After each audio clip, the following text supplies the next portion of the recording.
Hello, beautiful souls. Dominica here with you.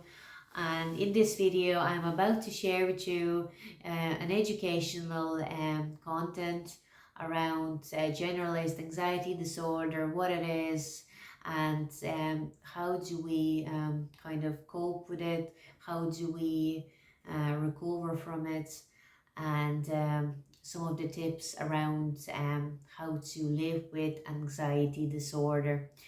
So before I begin, if you happen to resonate with the content of this video, please hit like down below and subscribe to my channel. It will definitely help me out a lot. And also it will mean that you wouldn't miss out videos of similar content. Um, anyway, diving right into it. So what is generalized anxiety disorder? So generalized anxiety disorder is basically a chronic anxiety where an individual has been worrying excessively, and worries feel very persistent, very uncontrollable, and they just wouldn't go away. Individual has this disorder for a while and it's been really bothering them. So this information is taken from Diagnostic Statistics Manual Edition 5, DSM-5. If you have the time, definitely check out this document. It's very useful, very helpful. It will give you more insight around the definition of this particular disorder. So so how do individuals typically cope with this particular disorder based on research and based on my experiences of working with individuals with this particular disorder? Um, so first of all is realizing what your triggers are. So what does that mean? So triggers are something um, that brings about the anxiety. So it could be a place, it could be a thought, could be an individual that triggers us.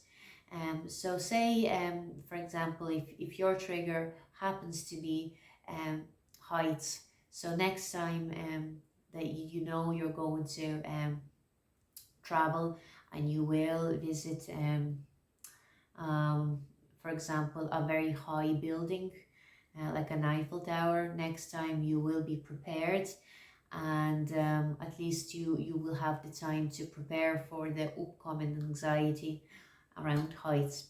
So that's number one. So number two, tip number two is accepting that you do have this issue, accepting that, okay, well, I do have generalized anxiety disorder. I have been worried for the past while, and that's okay.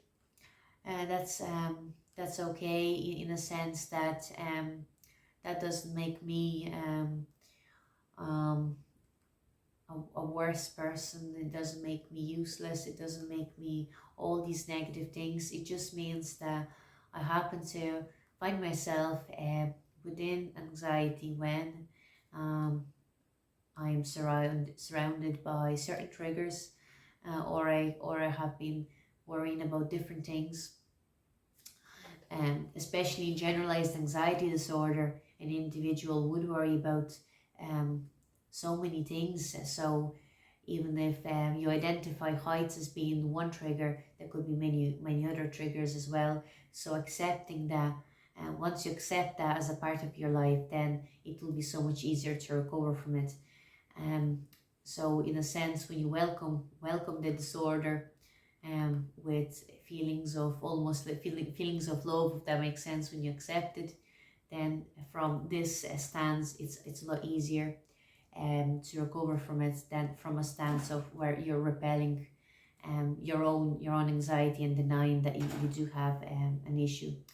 And so point number three, or tip number three, is kind of avoiding avoidance, if that makes sense. So if you happen to have a fear of something, avoidance would unfortunately not make you better in the long run. Avoidance would actually intensify the fear, even more. So in the case of fear of heights, if you find yourself avoiding heights every time, you avoid the tours that involve high buildings, and you avoid certain experiences that involve heights, well, that would unfortunately intensify that fear. And this is something to become aware and something to address with your therapist, um, and seek help where possible. So this brings us to tip number 4. Definitely speak to a therapist or a doctor. It will make your life easier. I'm not saying that you cannot overcome this yourself. Some people can, but having if, when you have a licensed therapist with you, when you have a doctor working with you, it just seems a lot easier to cope with anxiety and stress. And you'd also have that someone to vent to, and it'll just make your life easier. And even the fear wouldn't feel as scary when you share it with somebody, especially when you share it with someone that knows what you're talking about, such as therapist or a doctor. So lastly, tip number 5, um get social. Definitely, and don't be so overoccupied worrying that you have worries, if that makes sense. We often find ourselves worrying about worries, and we um, don't see how much time we are losing when we worry. So definitely get out there, socialize with people, preferably with people that are quite positive, that make you laugh, bring the best in you. Um, so definitely get out there, become social, and socialize with people, and make the memories, and um, absolutely get out there and don't let fear consume you. So if you found these tips helpful, please hit like down below and subscribe to my channel. It will definitely help me out a lot, and you will not miss the upcoming videos that I'm about to publish. And for now, thank you for watching, and I will see you around.